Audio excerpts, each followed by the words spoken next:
pelaksanaan Operasi Seulawah tahun 2026 hari Senin tanggal 2 Februari 2026.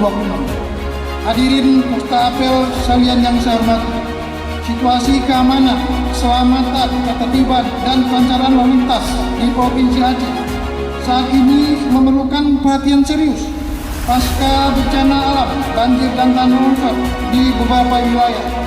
Terjadi kerusakan ruas jalan, terputusnya jembatan, serta keterbatasan akses jalan yang berdampak pada kelancaran arus lalu lintas dan mobilitas masyarakat. Kondisi tersebut semakin kompleks dengan meningkatnya mobilitas masyarakat menjelang Bulan Suci Ramadhan dan Hari Raya Idul Fitri 1447 Hijriah yang berpotensi menimbulkan gangguan lalu lintas, keselamatan pengguna jalan, serta distribusi logistik. Apel Gelar telah melaksanakan laporan selesai.